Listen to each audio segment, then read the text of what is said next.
देखिए, अगर इस धरती का सर्वनाश भी हो रहा है और भगवान जी आकर आपको ऐसा बोले कि हे वत्स, अगर तू इन लोगों से दोस्ती कर लेगा ना तो मैं तेरी जान बख्श दूंगा, तब भी कोई ज़रूरत नहीं है ऐसे लोगों से जाके दोस्ती करने का। मेंटेन वन हैंड डिस्टेंस, समझे। और मुझे कोई भी एक्सक्यूजेस नहीं सुनना है कि अरुषि हम तो इतने टाइम से दोस्त हैं, हम दोस्ती कैसे ख़त्म करें।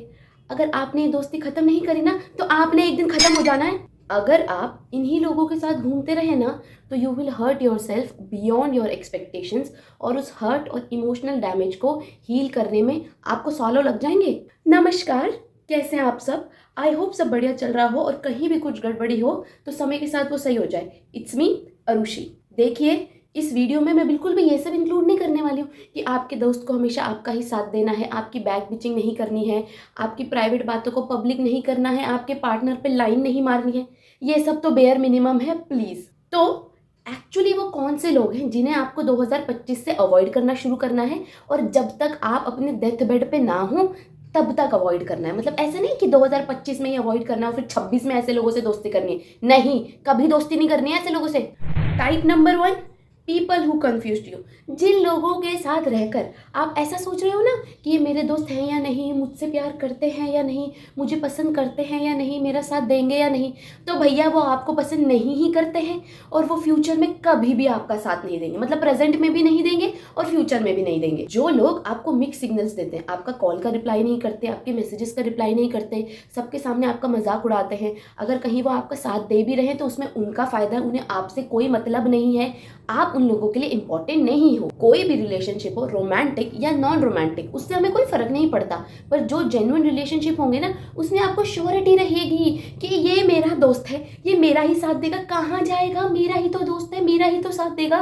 पर जब आप अपने आप से, अपने दिल से ये बात इतने कॉन्फिडेंटली नहीं बोल पा रहे हो ना कि ये मेरा दोस्त है, मेरा साथ देगा, ये मुझसे प्यार करता है, वो लोग आपके लिए नहीं है। जो जेन्युइन रिलेशनशिप्स होते हैं उनमें श्योरिटी रहती है कि भैया ये मेरा दोस्त है, भैया ये मेरा बंदा है, भैया ये मेरी बंदी है, कहाँ ही जाएगी, मेरा ही तो साथ देगी। पर जहाँ आपको कन्फ्यूजन हो रही है मतलब कुछ दिक्कत है। कुछ लोग ऐसे होते हैं ना कि आपके सामने तो इतनी ओवर एक्टिंग करेंगे कि हाय यारू तू कैसी है, मैं तो तेरी बेस्टी हूँ, तू तो मेरी बेस्टी है, मैं हमेशा तेरा साथ दूंगी। पर फिर आप उन्हें कॉल करते हो वो रिप्लाई नहीं करते, आप उन्हें मैसेज करते हो वो रिप्लाई नहीं करते, रिप्लाई तो बहुत दूर की बात है वो आपको कॉल बैक भी नहीं करते। आपको सच में लगता है कि वो आपके दोस्त हैं? और आपका फ्रेंडशिप, आपका रिलेशनशिप कितना जेन्युइन है ना, ये बात बस आप ही बता सकते हो। अगर आपको कन्फ्यूजन हो रही है, और चलो कभी किसी इंस्टेंट पे कन्फ्यूजन होना वो अलग बात है, कभी कभी मिसअंडरस्टैंडिंग हो जाती है, वो एक अलग चीज़ है, पर ये कन्फ्यूजन की फीलिंग अगर कॉन्स्टेंट है तो कोई दिक्कत है। तो प्लीज़, अगर आपके लाइफ में भी कोई ऐसा रिलेशनशिप है या ऐसी फ्रेंडशिप है जिसमें आप कंफ्यूज्ड हो तो reconsider your decision. Type number 2, you feel anxious, insecure and unhappy around them.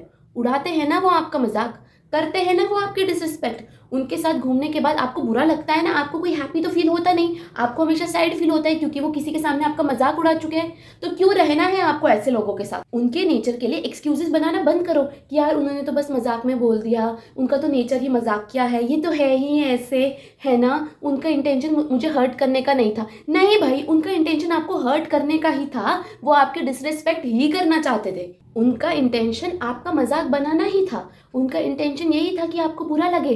पर आपको ये बात समझ नहीं आती। कब तक, मतलब आप मुझे एक डेट बता दो कि कब तक आप उनके नेचर के लिए एक्सक्यूजेस बनाते रहोगे। और क्यों बनाते हो आप उनके नेचर के लिए एक्सक्यूज? कि आप अकेले रह जाओगे, आपका कोई दोस्त नहीं होगा, आपके पास कोई पार्टनर नहीं होगा, तो ठीक है अकेले रहो, कम से कम आप एंग्शियस, अनहैप्पी और इनसिक्योर तो नहीं रहोगे ना। अकेले रहोगे वो ठीक है, पर कम से कम खुश तो रहोगे, सिक्योर तो रहोगे। और चलो ठीक है, आपके पॉइंट ऑफ व्यू से देखते हैं, कोई रिलेशनशिप या कोई फ्रेंडशिप आपके लिए इंपॉर्टेंट है और आप उनसे बहुत ज़्यादा प्यार करते हो, तो क्या आप उनका मजाक उड़ाओगे? नहीं। क्या आप उनके सबके सामने डिसरिस्पेक्ट करोगे? नहीं। क्या आप उनकी इनसिक्योरिटी का मजाक बनाओगे? नहीं। क्या आप उन्हें इंटेंशनली हर्ट करोगे? नहीं। आप क्या, कोई भी ऐसा नहीं करता। जिन लोगों से हम प्यार करते हैं और जो हमारे लिए इंपॉर्टेंट होते हैं, हम कभी उनका मजाक नहीं उड़ाते, हम कभी उन्हें इंटेंशनली हर्ट नहीं करते। हमारी तो हमेशा से यही कोशिश रहती है कि भैया अनइंटेंशनली भी इस इंसान को मैं हर्ट ना कर दूं क्योंकि ये मेरे लिए इंपॉर्टेंट है, मैं इससे प्यार करता हूँ।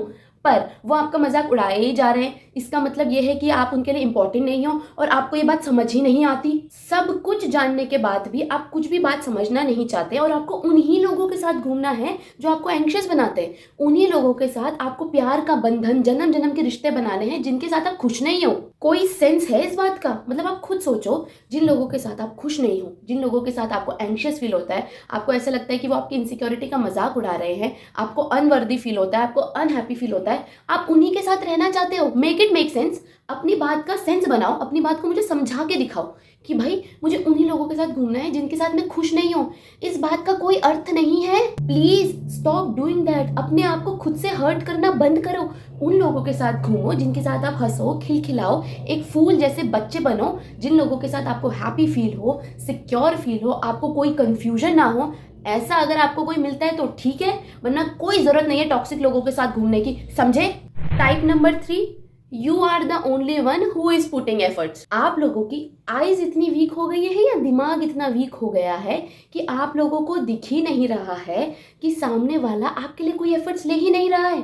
अपनी रिलेशनशिप की, अपनी फ्रेंडशिप की हिस्ट्री उठा लो, तब आपको रियलाइज होगा कि सारे एफर्ट्स तो आपने ही लिए हैं, सामने वाले ने कुछ नहीं करा। और मुझे नहीं पता कि सामने वाले ने आपको क्या पट्टी पढ़ाई है कि वो आपके लिए क्यों एफर्ट्स नहीं ले पा रहे हैं, उनके जीवन में क्या दिक्कत है, क्या तकलीफ है, ना मुझे पता है, ना मेरी जानने की इच्छा है। सामने वाले ने आपको तो ब्रेन वॉश कर ही दिया है और अब आप चाहते हो कि हम भी ब्रेन वॉश हो जाए और हम भी आपकी इन बातों में फंसे कि भैया वो मेरे लिए 10 रुपए की डेयरी मिल्क और 20 रुपए का गुलाब इसलिए नहीं ले पा रहा है क्योंकि उसके पास पैसे नहीं है। आपको सच में लगता है कि मैं ये बात मान लूं कि किसी के पास आजकल 30 रुपए नहीं है? आप क्या चाहते हो कि सच में मैं ये मान लूं कि उनके पास एक भी बार कॉल करने का टाइम नहीं है? क्या बिल गेट्स की छठी औलाद है क्या? या आप ये चाहते हो कि मैं ये मान लूं कि कैसे उनकी एक्स को उनकी जरूरत थी, कैसे वो रो रही थी और उन्हें वहां जाना ही पड़ा? ये मान लूं मैं? मतलब आपका तो दिमाग ब्रेन वॉश हो ही गया और अब आप चाहते हो कि हम भी ये एक्सक्यूजेस माने और उसमें आपका साथ दे। नहीं भाई, हम ऐसा नहीं करने वाले। हम आपको रियलिटी चेक देने वाले हैं कि आपके रिलेशनशिप में बस आपने ही एफर्ट्स लिए। इट्स हाई टाइम कि आप अपनी आंखें खोलो और देखो। आपका दिमाग खराब हुआ है, हमारा नहीं।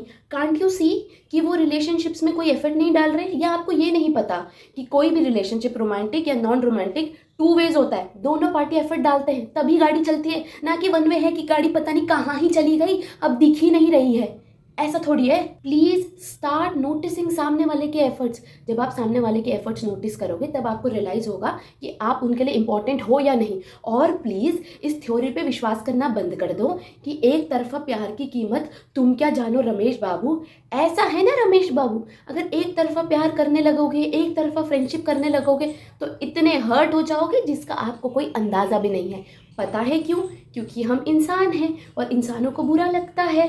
Eight the end of the day अगर आप एक साइड एफर्ट लेते जाओगे और आप ही एफर्ट्स लिए जा रहे हो और सामने वाला बस आपको यूज़ ही करता जा रहा है, तो उस रिलेशनशिप ने, उस फ्रेंडशिप ने पहली बात तो ख़त्म ही होना है। ठीक है, कोई और सोल्यूशन नहीं है इसका। ऐसा नहीं है कि आप एफर्ट्स लेते ही जाओ और सामने वाले का हृदय परिवर्तन हो जाएगा और वो आपको प्यार करने लगेंगे। नहीं, वो बस आपको यूज़ कर रहे हैं। और दूसरा, you will hurt yourself beyond your expectations. आपको अंदाज़ा भी नहीं है आप अपने आप को उतना हर्ट कर लोगे। Type number 4, every single person around them is toxic. नहीं, आप मुझे बताओ ऐसा कैसे है कि उनको उनके 20-22 साल के एग्जिस्टेंस में एक भी हेल्दी पर्सन नहीं मिला? सब टॉक्सिक है। उनके पेरेंट्स, उनकी फैमिली, उनके फ्रेंड्स, उनके टीचर, उनके स्कूलमेट्स, उनकी एक्स, सब, हर कोई टॉक्सिक है और एक वो महानता की मूर्त है ना? ऐसे कैसे हो सकता है कि 22 साल में उन्हें कोई भी ढंग का इंसान नहीं मिला, एक भी अच्छा दोस्त नहीं है उनके पास? मतलब कैसे ऐसा हो सकता है? सबने उन्हें यूज़ किया है। देखिए, एक्सेप्शंस आर ऑलवेज देयर। मतलब इक्का दुक्का ऐसा केस हो सकता है, पर मोस्टली ये पॉसिबल ही नहीं है। पर आप खुद सोचो ना, इस पृथ्वी में कितनी ज़्यादा आबादी है, उसमें भी सबसे ज़्यादा आबादी इस भारत में रहती है। तो मतलब इंडिया में रह के, भारत में रह के, जहाँ इतनी पॉपुलेशन है, आपको एक अच्छा दोस्त नहीं मिला है ना? और आप चाहते हो कि हम इस बात को माने। ये जो केस है ना आपकी महानता की मूर्त का कि 22 साल में उन्हें एक भी दोस्त नहीं मिला, इस केस में तो वर्ड इम्पॉसिबल भी नहीं बोल सकता कि आई एम पॉसिबल। वो भी बोलेगा भैया ये तो नामुमकिन है, मैं इम्पॉसिबल ही हूँ। ये जो लोग होते हैं ना, जो आपको मिलते हैं और आपको अपनी ऐसी चिकनी चुपड़ी बातों में फंसाते हैं कि मैं तो हमेशा से सबका साथ देती हूँ, पर मुझे ही सब ने यूज़ करा, सब मेरी लाइफ में टॉक्सिक निकले, मेरी फैमिली, मेरे फ्रेंड्स, किसी ने मेरा साथ नहीं दिया। देयर आर हाई चांसेस कि वो टॉक्सिक है, वो सबको यूज़ करते हैं, इसीलिए उनका कोई दोस्त नहीं। आपको किसी की भी चिकनी चुपड़ी बातों में नहीं फंसना है और पहले चीज़ों को एनालाइज करना है कि भाई यार ये तो थोड़ा इम्पॉसिबल है कि आप 23-24 साल के हो गए हो और आपका एक भी अच्छा दोस्त नहीं। मतलब एक तो होता, कोई तो होता, कहीं तो होता, चलो दोस्त नहीं तो आपकी फैमिली अच्छी होती, आपके टीचर्स अच्छे होते, भाई कोई तो अच्छा होता, किसी एक बंदे की तो तारीफ करो आप। नहीं, आपके पास बस सबकी बुराई करनी है, ऐसे कैसे? मतलब कोई एक इंसान तो हो उनके जीवन में जिसकी वो तारीफ कर सके, ऐसा कैसे कि आपको सबकी ही बुराई करनी है? और कुछ लोग होते हैं इस दुनिया में जिन्हें बस सामने वाले की नेगेटिविटी ही दिखती है और उन्हें बस नेगेटिव ही बातें करनी होती है। तो आप उन लोगों को छोड़ दो, आप लोगों को उन लोगों के साथ नहीं रहना है भैया। आपके जीवन में बस पॉजिटिविटी, बस हैप्पीनेस ही होनी चाहिए। कुछ लोगों का फेवरेट पास टाइम यही होता है कि उन्हें मिलकर बैठकर मूंगफली छीलकर सबकी बुराई करनी है। पर आपको ऐसे लोगों के साथ नहीं रहना है, क्योंकि वो जिस तरीके से औरों के बारे में आपसे बात कर रहे हैं ना, वो उसी तरीके से आपके बारे में भी सबसे बात करेंगे। और भैया यार, एक ही तो जीवन मिला है, उसमें भी आप क्या चाहते हो कि आप नेगेटिविटी में घूमते रहो? क्यों क्यों क्यों घूमना है? ये जो आप लोगों ने रोमांटिसाइज कर लिया है ना कि नेगेटिविटी, हर्ट और हेट, मेरे को समझ नहीं आता क्यों करा है। भैया आपके जीवन में बस पॉजिटिविटी, बस हैप्पीनेस, बस पॉजिटिव वाइब, बस यही सब होना चाहिए। Type number 5, people who don't speak their minds. हमारी भाषा में जिन्हें घुन्ना बोलते हैं। मतलब ये लोग कभी भी आपको अपने ओपिनियंस नहीं बताएंगे, इनकी पर्टिकुलर चीज़ पे क्या थिंकिंग है ये कभी आपको बताएंगे नहीं, और फिर ये आगे कभी आपका साथ भी नहीं देंगे। भाई बहुत डेंजरस होते हैं ये लोग। इनके साथ दिक्कत पता है क्या है? ये अपना कहीं भी ओपिनियन नहीं बताएंगे, ये सिचुएशन के हिसाब से अपना ओपिनियन चेंज कर लेंगे। मतलब जहाँ इन्हें लगेगा ना कि इनका ज़्यादा फायदा है, ये उस पार्टी में चले जाएंगे, ये उस टीम पे चले जाएंगे। मतलब आप इन पे कभी भरोसा कर ही नहीं सकते। क्यों? इन्होंने कभी बताया ही नहीं कि इनका क्या ओपिनियन है, इनकी क्या थिंकिंग है।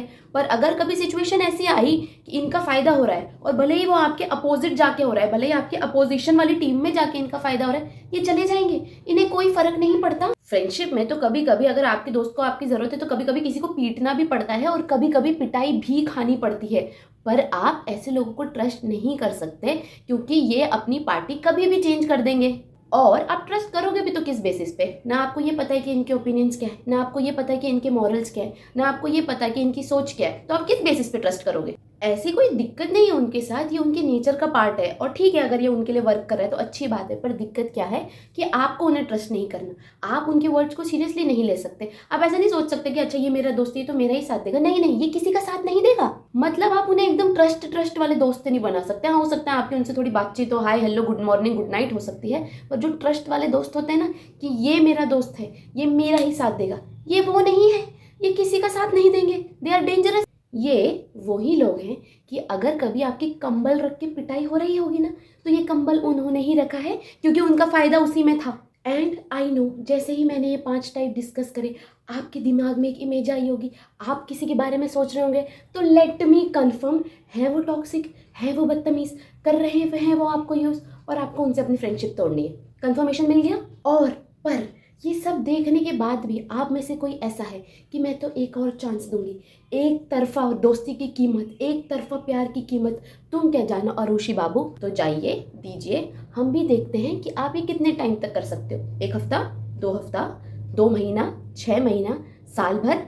एंड रिजल्ट क्या है? उस दोस्ती ने खत्म होना है, और at the end you will hurt yourself beyond your expectations. और आपको अंदाज़ा भी नहीं है कि आपको सालों लग जाएंगे उस डैमेज को हील करने में। तो I hope you will choose your self. इसी के साथ हम इस वीडियो के समापन समारोह की तरफ पहुंच चुके हैं। Thank you so much for watching. अपना और अपने लव्ड वंस का ध्यान रखिए और वीडियो को लाइक शेयर और सब्सक्राइब कीजिए। टाटा।